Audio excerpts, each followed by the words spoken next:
Just 1 second so we can start. Okay, now we're in. So- okay, thank you so much, Trevor, for joining us today.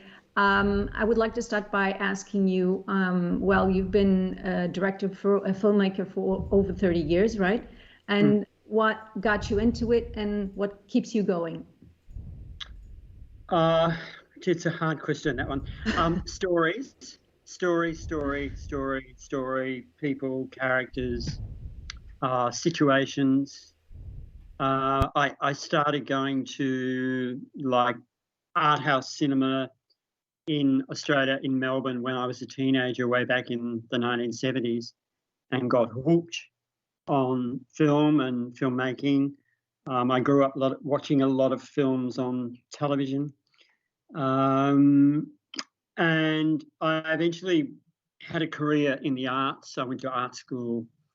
I became a photographer. And then there just was a moment in time where I'd seen quite a few documentaries and I thought, I can do that. I'm going to do that.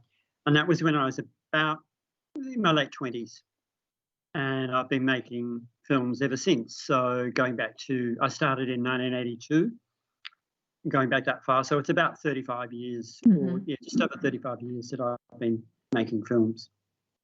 And I continue to do it because I still love, I can watch 2 or 3 films a day quite easily. So in fact, over the weekend and being in lockdown with COVID, it's the perfect thing to do is to watch a lot of films. So I revisited several Ingmar Bergman films with my wife, Rose, and she'd never seen a couple of them. And then we watched a couple of documentaries about Ingmar Bergman. And so it was just, these films and European directors have been part of my life since I was a teenager. So what's the hardest part about making films? Raising the money. I knew you would say that. And it can also be difficult, like pulling a film together. It can be a real mind bender. And so I'm not saying it's easy to make films, but by far the most frustrating, unpredictable, unknown part of making a film is, will you get the money to make it? And we're fortunate in Australia in that we have a reasonably supportive financing system that comes from various government agencies. So they were really, Screen Australia has been very instrumental in just about all the films that I've made. And the one that you're screening, Chef Antonio, is the first Italian-Australian documentary co-production in the 30 years that there's been a treaty between Rome and our capital, Canberra, to create films together. And this is the first documentary. So I'm actually a little bit chuffed about that, a little bit proud about that. You should be. And it's only the second film as well. So it's fantastic. Right, that's really great. And what are the joys of it? Well, with documentary, I think it's meeting people, and it's getting engaged with their lives. And as you can see in Chef Antonio, there are some great characters. There are great people in front of camera who tell their stories, who divulge their stories, who aren't shy about being in front of camera and have brought me as the into their lives. And I say I became just another utensil in the kitchen, observing people. So that was the joy about making this film, that I was allowed into their lives to the extent that you see. And they allowed that, and we're very happy about it in the end. So this is your third film about food, right? Am I right? Yep. So what is it so interesting about food? What is it that you like about directing a film about food or making a film about food? Okay, don't you like to eat? Yes, I love to eat. Well, there's a good entry point, because we all like to eat. So my attitude is that if you can create a film that has its starting point with food, something that we all like to eat, indulge with, share, food is very important within family, Mhm. dinner time, with friends, lunches, dinners, whether it's at your home or at a restaurant or out dining somewhere. The food is a really great starting point for starting to explore other issues that are important.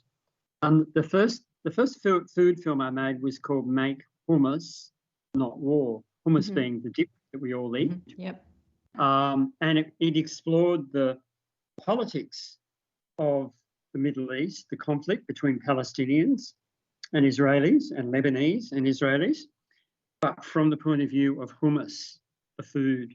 And I found that the battle, the fight that we all know about, which is ostensibly about land and territory, also was in the kitchens across the Middle East over who owns hummus, who could make the best hummus.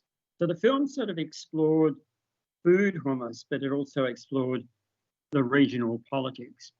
Right. So that was the first film that I made about food and social, political issues.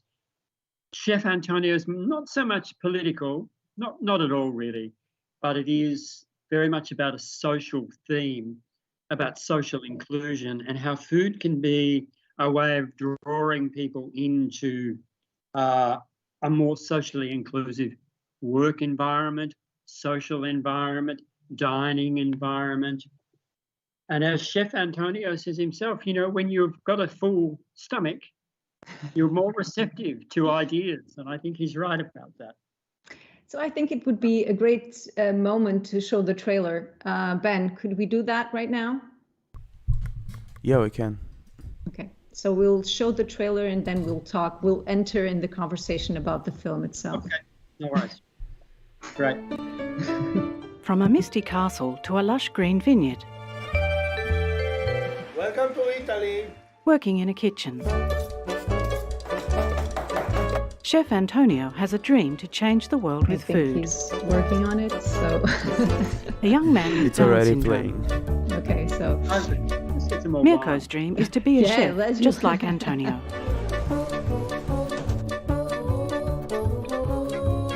Jessica's dream is to be a patissiere. Summer. A restaurant and hotel like no other in the world. The hotel staff members clean rooms and set out a buffet. Employing people with Down syndrome. The hotel staff in a stylistic studio setting.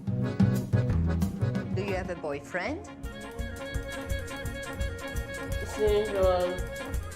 You're lucky. Chef Antonio's food creates inclusion. Many thanks, a patron says. Enjoy your meal. A story of mothers and children. Mirko hugs his mother. Friendship. And being in love. Mirko kisses his fiancée, and Jessica's kissed by her partner. Jessica, I love. Winter. Mirko in a hospital bed, grimaces in intense pain. An intimate family portrait. An animation of a heart surgery. What does normal mean? Chef Antonio and his team in a stylistic studio setting. In a kitchen, he joyfully rolls out pastry.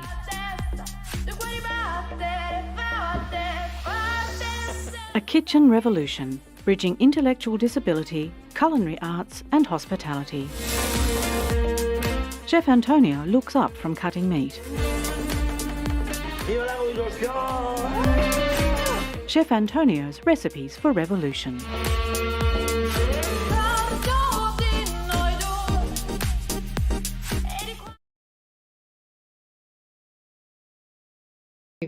So, what were the biggest challenges getting this film made? There are several big challenges. I don't speak Italian. that was a big challenge. The distance between Australia and Italy, both of those things were overcome in different ways. Like I came backwards and forwards to between Sydney and Italy 7 times, and I stayed at the hotel, which you see in the film, for 6 months over that period of time. So, and over like 2 years, I did that. So 6 months over 2 years. So that's why you get that sense of people know me and I know them, and I have been able to get into their lives. So not speaking Italian, I I have this funny way of working where if I think that something's interesting, I'll keep filming. And usually I can tell by body language that something interesting is going on in front of camera. And I think 50% of the time I was right. And the other 50% of the time I found they were arguing about some bad coffee that they had somewhere. So and then a lot of the time I also worked with a translator on the spot. So that was good. And when I had enough money to do that, that was fantastic. But that didn't happen all the time. That probably happened about 50% of the time. So they were the two big challenges making the film. But then, as I said before, finding the money to make it was really the biggest challenge. Although, it happened very quickly, really. It only took about a year. So I think on the strength of my other food films, people in Australia could see the potential of this film. And I had the good fortune to run into my Italian co-production partner at the Sydney Film Festival. He was part of a visiting Italian delegation of film producers. And we talked, and he liked me, and Alessandro loved the film and loved the idea. So, and we were lucky enough to bring it together as a co-production. And that was difficult. That was difficult too. Really difficult to find something that meets all the criteria of a co-production between a European country and an Australian country. But fortunately, we found it with this film, and it worked beautifully. Yeah, and sometimes there's also cultural issues in terms of working. It's different. You probably felt it. It's different working in Australia than working in Italy. I don't know. Yeah. Did you feel it? Yeah, I did. I think there are different ways of doing things, and there are also different expectations about what you do and how you do it.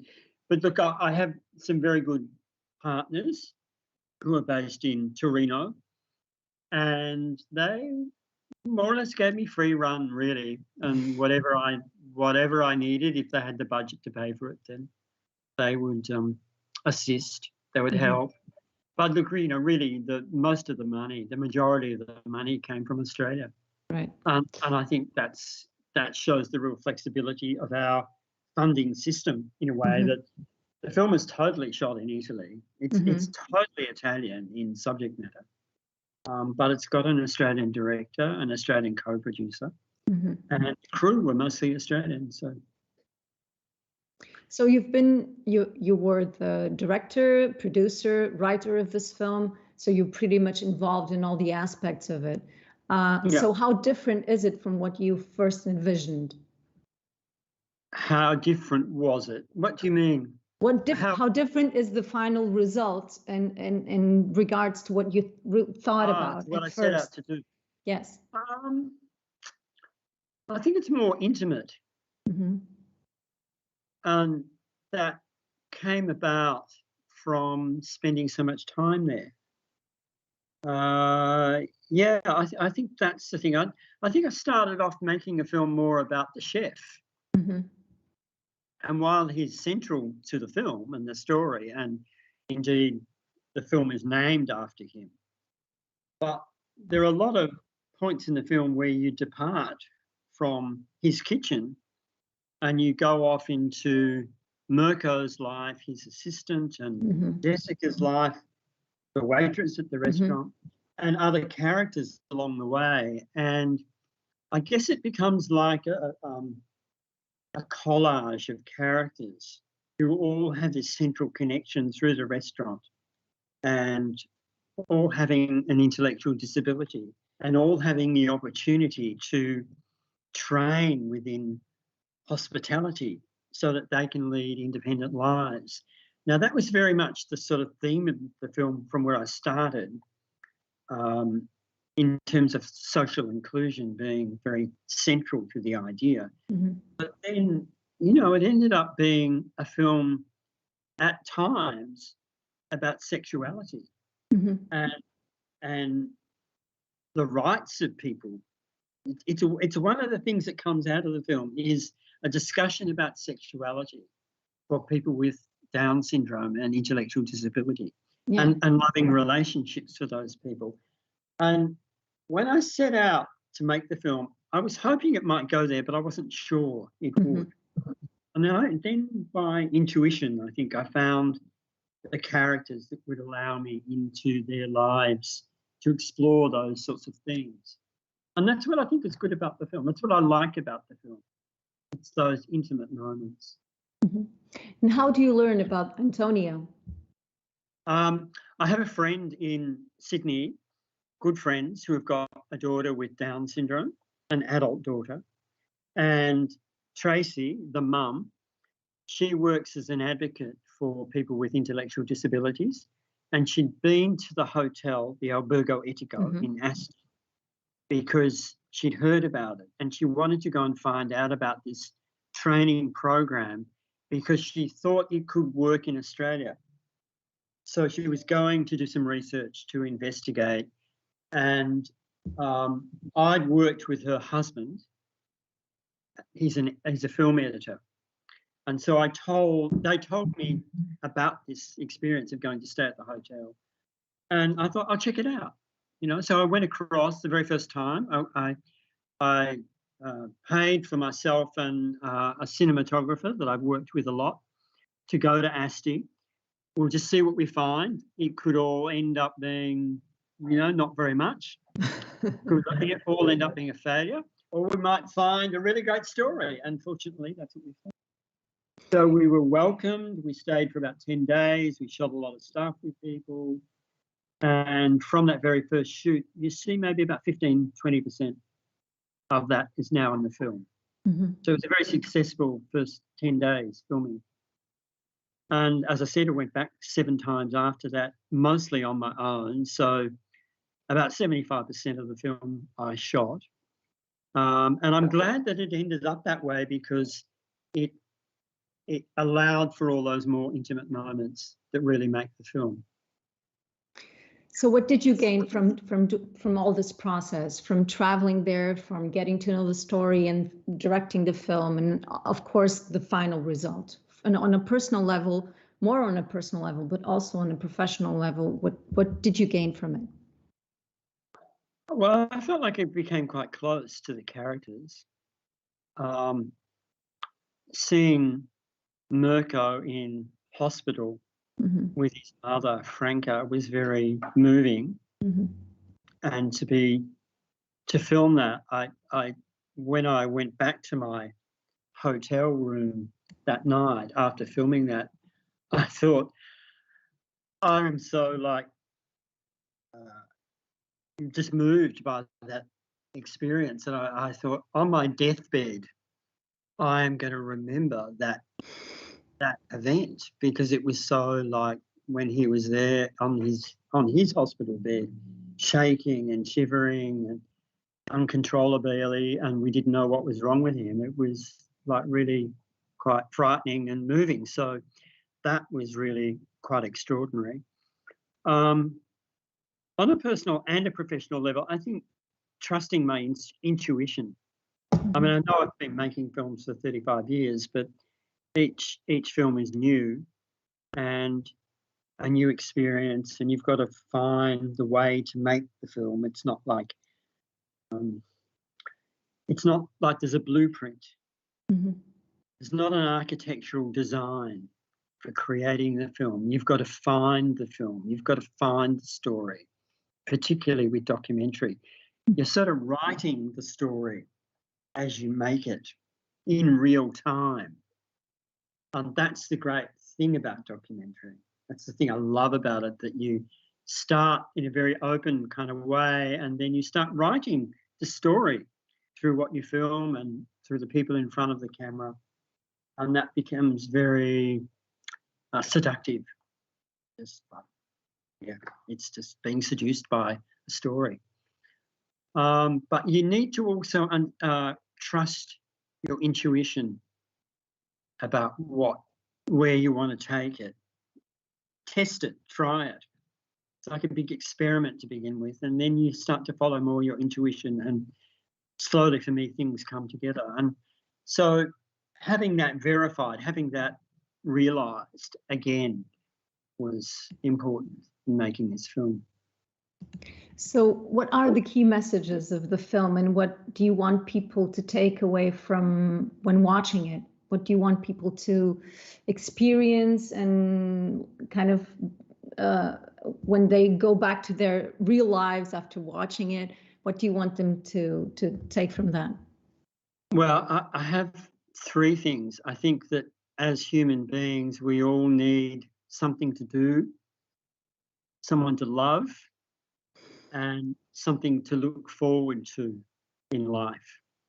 And it doesn't matter who you are, what the colour of your skin is, what your faith is, what your religious background, or whether you've got an intellectual disability. I think those things apply and they are universal, and I think that's what the film has to offer an audience, that people in front of camera may have an intellectual disability, but they're just like you and me and everyone else, and their blood is red and they have the same thoughts, feelings, needs as everyone else. And they all want to work, have a job, be independent, have friends, have lovers, and have a life. And I think that's what Chef Antonio is doing. He's giving people who perhaps otherwise might have been shut away or had very limited opportunities for employment. He's leading them down that path. He's like the Pied Piper, leading these people down a path of independence, ultimate independence. Yeah, and we saw particularly the story of Nicola. He didn't speak, he didn't verbalize, and it was quite impressive to know that those people helped him kind of come out of his shell in a way, because you know, he was really withdrawn into himself, and this being stimulated is quite important for everyone, and especially for these people. And it was kind of moving to see how he engaged with everyone, and so beautiful. It was really, really beautiful. Yeah, so good. Well, Nicola's a really good example, because you see in the film that there's a sense of him progressing in the film, and he can talk a little bit, but I'm told now he can be even more expressive as time goes on, and he's learning new skills, and he can be a little bit more independent and self-motivated at the restaurant now. So that's great. And he's in a very loving environment. Right. And I think that's the other thing that I wanted to show, that it's not just work, it's about relationships that you have with people, and that they help sustain us in life too. It's not just about work, it's about our relationships that we have with each other. Yeah, I think I think the film has a really important message, because in a way, I think this is only my opinion, but I think we're losing touch with each other in a way. And I think this shows how people can come together and be loving and help each other. And so this is a great example of that. And especially we need to pay more attention to people around us, whether they have a disability or not. But everyone needs this kind of attention. And I think COVID, in a way, kind of exponentiated this need to have contact with the other. And this is really beautiful. It was, like I said in the beginning, I really smiled the whole way. Yeah. Well, that was one of the things that I really wanted to do, was to, like, when we were still in the process of making the film, I had a few filmmaker friends come over and have a look at the rough cut of the film. And it was in reasonably good shape at that time. And one of my good friends, who's a filmmaker older than me, and she's made more films than me, and she said, look, whenever I see your film, Trevor, I just have this smile on my face. And so I adopted that. I thought, well, that's a great ambition to have. I want people to leave the cinema with a smile on their face, and you've said it for me tonight. So yes, and it's quite inspiring in a way. You kind of feel like maybe I can do something also, like I can like position myself in certain aspects and help other people and make their life better. And it's really inspiring in that sense. Yeah, but you're right. And you can do that in this case by having fun, like being a tourist, but choosing where you go to stay, right, and where you go to eat. And this whole idea of ethical tourism, I think, is a fantastic idea for people who want to see a better world, who want to change the world and make it a better, more inclusive place. And to bring it back to the theme of your festival, I think this film fits really well. Yes, it does. Because that's really ultimately what it's about in many ways. It's that we can all enjoy ourselves, we can eat, we can go and have a holiday, but we can be involved in a program by having fun that is social inclusion in action. Right. Yes, that's exactly it. That's why we invited you to submit, because I think it was like this perfect example of what actually our spirit is in terms of creating a better tourism, a better industry. So Trevor, are you working on anything new? Can you tell us about it? Or are you just relaxing? Well, I am relaxing. I'm doing a lot of reading at the moment, a little bit of writing, but it's not for a film. I'm working with a young director. She's not actually young. She's 40, so she's not young, but it's her first film in Melbourne, and it's a love story. And it's a love story about two transgender women. So they are later in life, they transitioned from men to women, and they've just got married. Sounds so really it's interesting. a love story with a wedding at the end. almost. That's all I can tell you at the moment. It's still very early days, but we'll keep in touch. It'll be a fun story, but it'll be full of issues and stories about social inclusion as well, just from another perspective. But that's what it's about. It's about acceptance of people that struggle to be accepted. Yeah, that's to me it's mind-boggling, but anyway. Yeah. So that's why we make films. Yeah, that's really great. Yeah, it's beautiful when people go out of their comfort zones and of course trying to bring out these themes that are not comfortable for a lot of people, because some people have difficulties watching certain things, and we see that in Chef Antonio, because when Mirko is in the platform, the train platform, and there's people watching them, and it's uncomfortable to watch those people looking at them like if they weren't normal people engaging in a relationship and being loving, and it's like, why? It's really, I don't know, but that's my point of view, of course.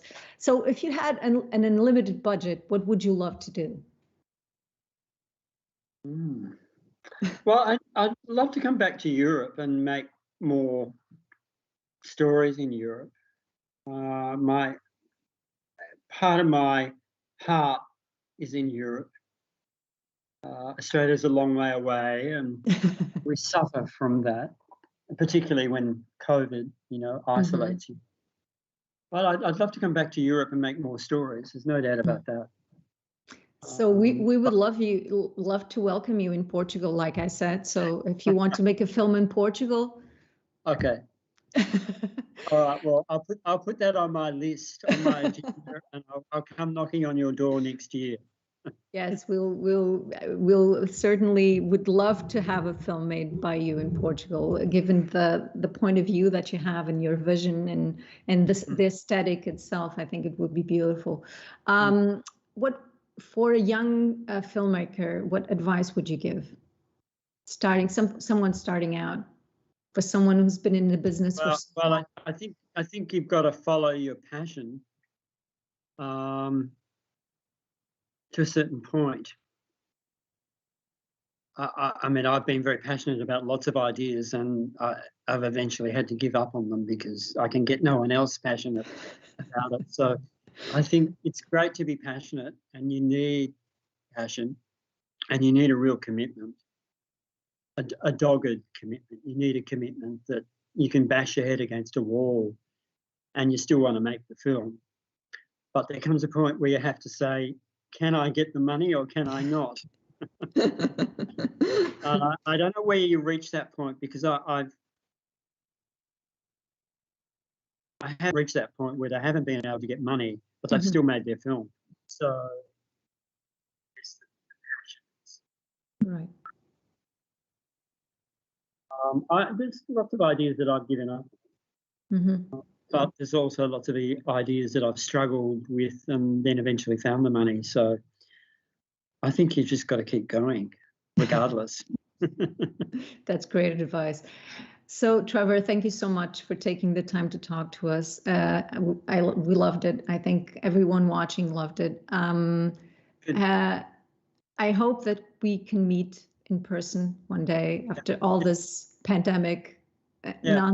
I'm going to come knocking on your door. Yeah. Maybe there's great films to be made in Portugal for me. Yes, yes, of course. Maybe we can work on something.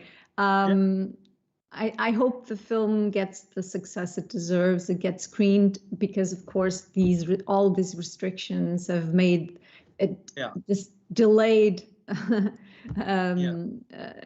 It's unfortunate. I think it's happening to a lot of productions out there. Of course, with documentaries, even more difficult because, of course, the audience it's very specific and you can't launch it anywhere. So I hope it gets. Look, it's just starting to really happen on a festival level with yours, and it's screening in California in a few weeks, and in Brisbane, Australia, and on the other side of the country in November. And I think it'll pick up. It's just like at the moment we don't know where we're going because COVID is still a thing in our lives. Right. And it'll be interesting to see what happens next week in Sydney when the cinemas open, whether people start going back to the cinema or not. I don't know the answer to that question. So thank you so much, Trevor, and have a great evening. Yep, thank you. Bye-bye. I'm going to do some dinner now. Enjoy your dinner. Ciao. Bye. Bye. Thank you. From a misty castle to a lush green vineyard. Welcome to Italy. Working in a kitchen. Chef Antonio has a dream to change the world with food. A young man with Down syndrome. Mirko's dream is to be a chef just like Antonio.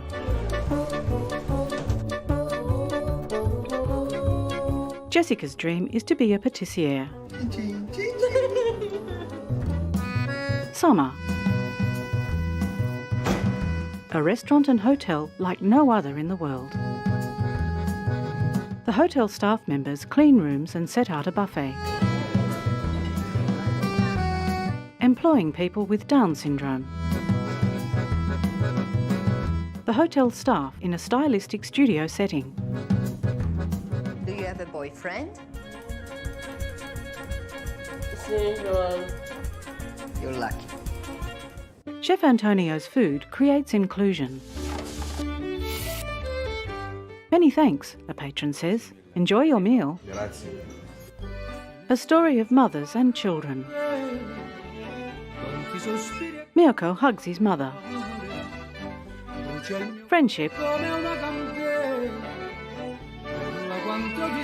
and being in love. Mirko kisses his fiancée and Jessica's kissed by her partner. Jessica, I love.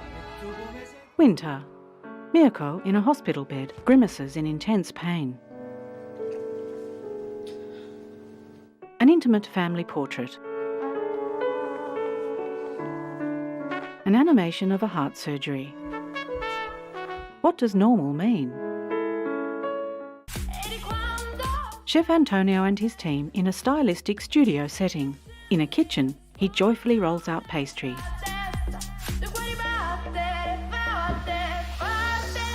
A kitchen revolution, bridging intellectual disability, culinary arts and hospitality.